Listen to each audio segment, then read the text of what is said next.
Parliament is back. The House is resumed for all the good and bad that entails. Welcome back to Not Sorry here on Juno News. I'm Alexander Brown, director of the National Citizens Coalition. I'm a writer, I'm a campaigner, a contributor to Project Ontario, and we've got a lot to talk about this week. We're happy to be joined by Peter Coleman, the president of the National Citizens Coalition. There's so much to unpack on the NCC side of the fence and their call to fix Canada. And right off the top of the show, I'm not sure if you've seen this clip making the rounds. As a younger person who can't afford a home, I find it particularly insulting. Here's Mark Carney, Mark Carney's understanding of the Canadian housing crisis. You know, young Canadians are doing everything right. They're studying hard, finding a job, saving up. Yet for too many of them, rent is unaffordable, and home ownership feels entirely out of reach. Across the country, it takes nearly 4 years for first-time homebuyers to save for a down payment, and in markets such as Toronto and Vancouver, even longer.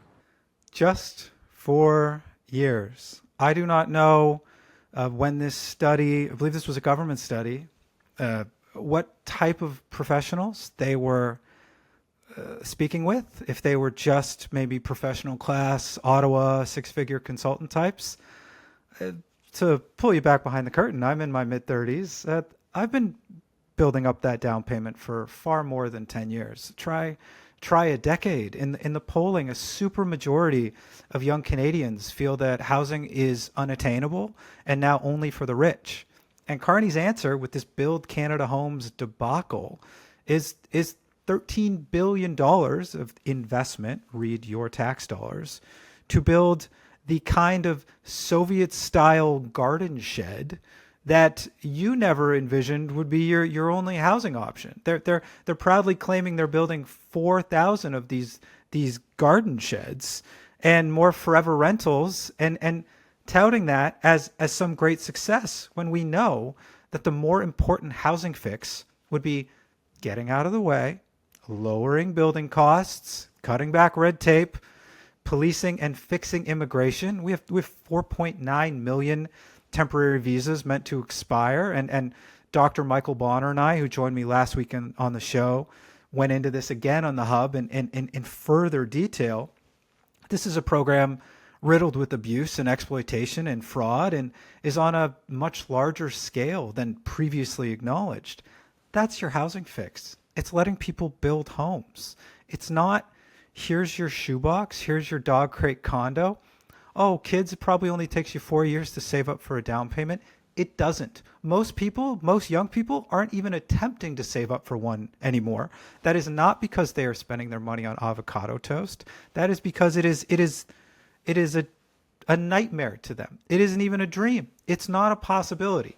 And so we saw this massively misleading start on this Build Canada Homes front, just as we've seen a massively misleading major projects false start, where a real reality check for this major projects office is that these programs that are being fast-tracked are already on the fast track. These are projects that were 50, 60, 70% completed that didn't even need this extra little push from the government, and they're claiming it as some kind of major victory.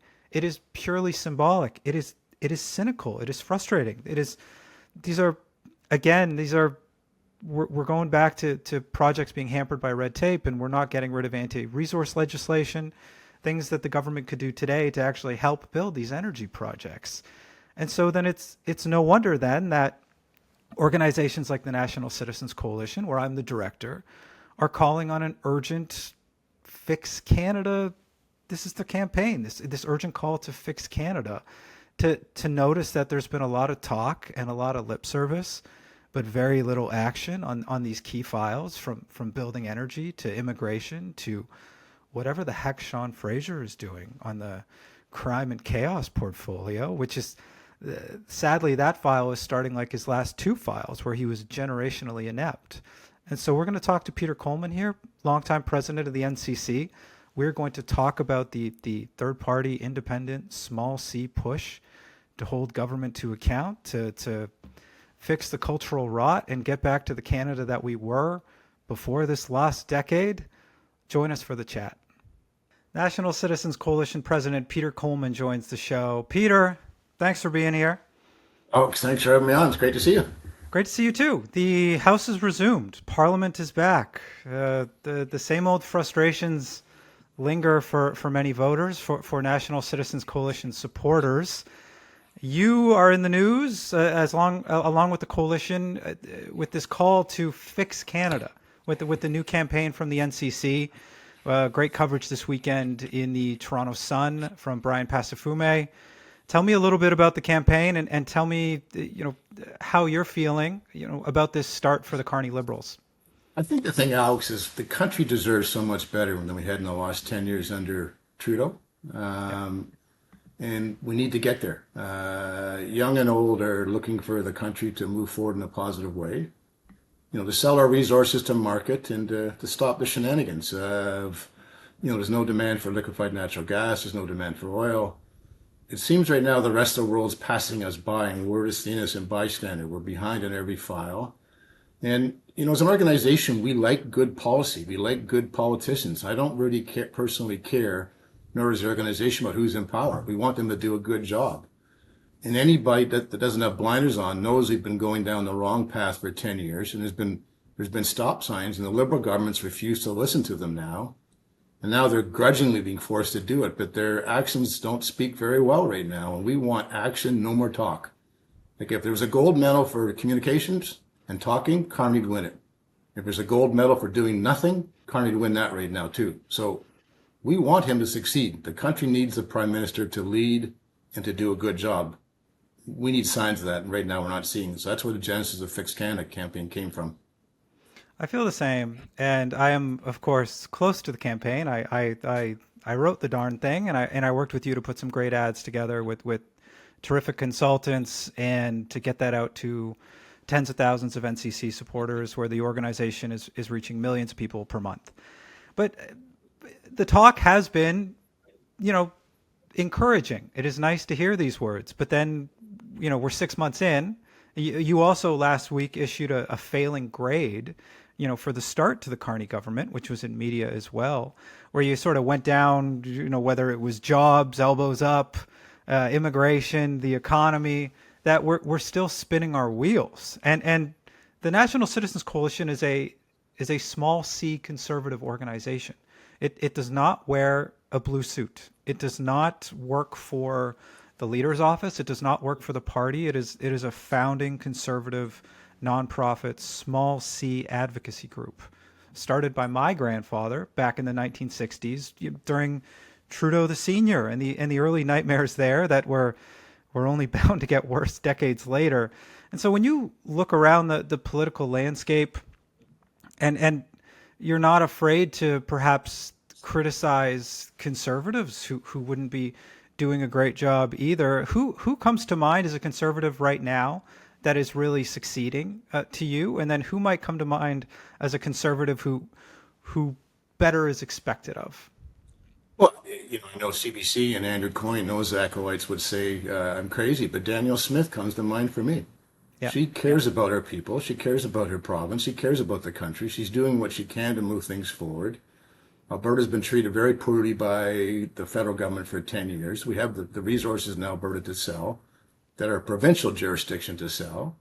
And it's time those things got to market. Scott Moe's done a good job, but I think Danielle Smith's taken some undue heat. I think she's done a really good job of having the pulse of what's going on with Trump south of the border. She seems to be getting along with Carney, but Carney's got to show for her that all the hard work and all the elbow grease she's put forward, something's going to happen. The other side of the coin is the Premier of my province of Ontario. I just think he's doing a horrible job on so many fronts. He's all bluster and talk, and it's just all of these files, Alex, just seem to be going. I mean, crime's bad, immigration's bad, the budgets are bad, the common sense is lacking, and Doug Ford, you would think, is a conservative organization we would support. We've got a Project Ontario campaign that's taking dead eye and dead aim at Doug Ford for the poor job he's doing. So Danielle Smith's on the good side, Doug Ford's on the bad side, and Carney's getting an F because I don't see I'm an actions result guy. I want to see results. I don't care what your talk is. I've been around this game for a long time. I knew your grandfather growing up as a young kid. I have great respect for what he started and what he's done. We take a lot of shots and arrows from the media and people that think we're far right wing. We're the common sense voice of this country, and the country needs more of us, not less.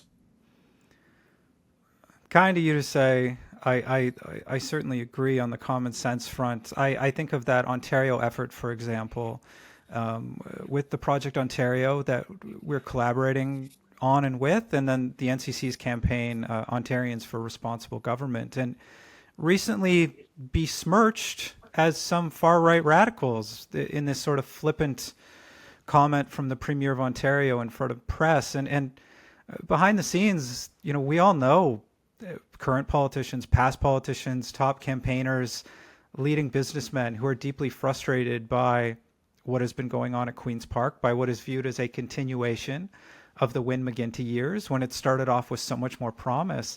And so in juxtaposition, it is incredibly encouraging to see Danielle Smith continue to fight through often just downright slander and defamation. She was labeled a traitor in the early days of Elbows Up, and look how good a job she's doing. Look how prescient, some of her beliefs have proven themselves to be. And so on the conservative side of things, you and I have had discussions about this in regards to the federal leadership, and you, again, not blindly loyal. No one here is. We're not wearing the jersey. What would be your sort of frank assessment of the Poilievre leadership, and where you think that they should perchance pivot to or adjust for? Look, I think the Conservatives made historical gains. When you win union seats in Windsor, the NDP just gave up the middle class. Jack White will be rolling in his grave for how much Jagmeet Singh's damage done to his party. Yeah, they're the party of the teachers' lounge now. Yeah, when you see that, it's very encouraging to see the increase in the number of seats, the depth and the breadth. The 41% of the voting was a very good thing too. The issue for me with Poilievre is like things change in politics. Like a day's a long time sometimes in politics. He has to pivot too and put a team out. It can't be Poilievre anymore all the time. It has to be a whole team, because you look behind Carney, the people around him, Sean Fraser, horrible job, every portfolio he had, and he gets promoted to the big one now. But yeah. Poilievre has to show the people he's listened, he's heard. Some people were uncomfortable with his personality. They liked his policies. And I think people can change. I think people have the ability to change. And he needs to show to that 5% of the population that said, I'm going to vote for Mr. Elbows Up, which is a joke in the first place. But that 5% of that vote that turned is what turned the election. And it might just be the people that say, I just didn't like him. And in politics, that kind of matters sometimes. I mean, as much as I despise Justin Trudeau, he was a great retail campaigner. He was really good on the trail. Something Carney has zero of. He comes across as a stuffy banker, but Trudeau was really good at that. Poilievre is getting better, but I think the party needs to show them as it's a party of much more than just him to be successful. I've talked to people around the party, former senior people in the party. They all like the push he has with the younger generation, because the younger generation, your generation, wants action. They want stuff to get done. The older generation of boomers that for some reason stuck with Carney's nonsense about how he can handle Trump, they're not going to change their minds ever. The 5% that Poilievre needs to get over the top next election is there for the taking. And we're going to push him hard too, Alex. We're not letting him off the hook too in this conversation either, because as much as we give Carney and F and all the things, the jury's out for me and Poilievre how he's going to handle the House of Commons starting today, and we'll see, and we're ready to react accordingly. And I think that's a fair comment in regards to the kind of pugnacity of the official opposition leader, and like an incredibly gifted orator, whip smart, maybe the greatest House of Commons speaker that I can recall in the modern era. Perhaps the one person in Canada I wouldn't want to be in a debate with. It'd be like swimming with you're swimming with a great white shark. Yep. But there is, whether we like it or not, a Canadian sensibility that can be arguably a little precious and a little delicate, or can be rattled by flippancy or a little bit too much vim and vigor. And there needs to be maybe less of a wartime energy to those communications, which I believe is understandable. And I say that as someone who can be pugnacious myself and punchy and flippant, and I sometimes get in trouble for it. Not with you, but with other people. And so I do believe that You know there what can. you're doing, Alex. Oh, thanks. That's I'm going to take advantage of that and then some. But even I can see that from conversations in and outside of the party, from just the average person on the street, that there was this sort of default to decorum. The Liberals, of course, had the unique luck that they extorted to the nth degree to rally around the flag, but that Carney appeared stately. But now we're seeing stately has been, a snail's pace in terms of deliverables. This major projects office has just taken credit for things that were already well underway, past 50%. None of them are oil pipelines. We're seeing slow starts on any attempt on crime and chaos. We had innocent people being shot up and killed all summer long, and Sean Fraser, couldn't get on a flight to Ottawa. And so there is fertile ground there to both offer constructive criticism, but to then call for a fix to Canada, to throw the organization's heft and messaging behind, let's be productive and get things done. Because I personally, do I want conservatives to win in this country? Yes, but I am open to being proven wrong about my concerns about the federal Liberals. I just want things to get better right now for young people, for folks who feel unsafe, for this country to look more cohesive and like it used to as recently as 2015. Yeah, well, let me give you a perfect example. A campaign that we're involved with, Alex, and you've done great work on is the immigration file. Sean Fraser, who is now our justice minister, who was our housing minister, was a gong show there, gong show on housing, gong show on immigration. Now he's our justice minister. So I'll probably get in trouble for saying, but the very same people he's letting the country, some of them are doing bad stuff. It's just the reality of what's going on. We have too many people coming into the country that our healthcare system can't handle, our housing system can't handle. I'm a chartered accountant by training. Before I joined the NCC, I spent 20 years in different financial jobs, public companies, not public companies. I think right now I could do a better job than a lot of people in the Liberal government as far as the finances. I mean, show us what the immigration file's done. Show us what the cost has been. Show us the hits on healthcare and immigration. Show us the hits on crime. Show us how much we're spending. But what do we get? House of Commons has only sat for how many days? It's coming back. We're not getting a budget now here until maybe November. And he has this BS talk about, investments versus deficits and austerity and whatever. If you were a really strong leader in Carney, you wouldn't have taken the summer off, Alex. These issues are pressing. I mean, these issues are pressing for the country. There are people that are working for Stelco and steel companies that are suffering.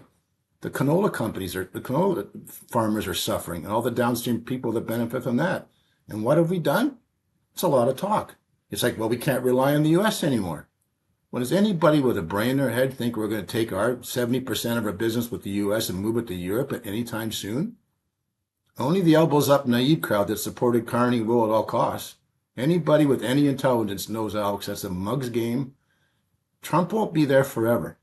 We have to work with our American partners, get the best deal that we can, and move forward. And I just want to see some encouraging signs, Alex, that we're getting there. And the immigration file, a smart person would say, we're shutting off immigration for 6 months. Nobody's coming in. People can come in and work in the agriculture, right, the temporary foreign workers, because those jobs are hard to replace. I get that. But you can't tell me that people can't replace these jobs for the most part in Canada right now. And we need that. When our population is growing faster than we can sustain with healthcare and immigration causing it, healthcare shortage because of immigration, housing real shortages, maybe you would just say, let's put the brakes on this. Don't go and say, well, we slowed it down by 75%. Stop it. And then 6 months later, come back to the people and say, you know what? We moved too fast. We should have slowed down. We didn't, but we're going to fix it. and give people stats, Alex, if the average person like you and I can say, he's making some progress. But I don't know. Maybe you'll see that faster than I will, but I've seen none of that so far. No, we've seen lip service, and I think of what you were just saying about immigration, and you're not going to get in trouble with me for saying that. You know my work well enough by now, and the campaign's impact. But their solution to that immigration issue so far has just been this Build Canadian Housing Accelerator, which they proudly trumpeted yesterday, and promises to spend $13 billion to build 4,000 Soviet garden sheds. That is, and more purpose-built rentals. That is not a solution to a generational housing crisis. That is not a solution to getting families in homes they actually own, so they can even create a family and not just live this dog crate condo existence. And there is no greater solution than sending home 4.9 million expiring temporary visas and returning to the immigration standard of Stephen Harper and Jason Kenney. Yeah, the other thing too is if you really, as a country, if you want to take care of the people that need help, and we all agree that there's people that are struggling in this country, you have to create the wealth first. Yeah. So you've got to sell the resources. We have all the resources the world wants, whether it's potash or canola oil or I thought there was no business case for that, Peter. Yeah, LNG. Everybody's going crazy selling this stuff, and they've been asking the Liberals to do it forever. If Carney's the world traveler and thinks he's as smart as he is, he should know two things. If we want to get our share of the greenhouse gas, 1.6% of the world's greenhouse gases, down to a lower number, start shipping LNG across the world. Ship it to India, ship it to China, ship it to Europe. Get rid of our reliance on Russia. Stop spending money in Ukraine that we don't know how much money we spent there. We haven't seen a budget, so we don't know, Alex, when it comes to November. Is it a $120 billion deficit? Is it 150? Is he going to explain by saying, oh, it's all investment? Well, it's just investment. Why don't we sell our resources? We'd have so much money. We could take care of our housing problem in a reasonable, prudent way, to your point, not by building these shacks and calling them housing that are, it's just hard to fathom that that's really a win-win policy. But sell our resources, give us a plan. Like, I'd be the first guy, to be honest, that would support Carney and say, you know what, you're doing a darn good job. And if I come back on your show sometime down the road, 6 months from now, I'd love to be able to say it. But I just don't see the early signs right now that we're there. And I hope I'm wrong. And when he does a good job, I'm going to say, you've done a good job. Prove us wrong, folks. I very much feel the same. Mm-hmm. Peter Coleman, thank you for your stewardship and your leadership with the National Citizens Coalition. Thank you for joining the show today. And for more on the Fix Canada campaign, folks are welcome to go to nationalcitizens.ca/fixcanada. Thank you, Peter. Thanks, Alex. Have me on. Did you like the edition of the show? Go to junonews.com/notsorry. Subscribe today for 20% off. Thanks for being here, and I'll see you next week.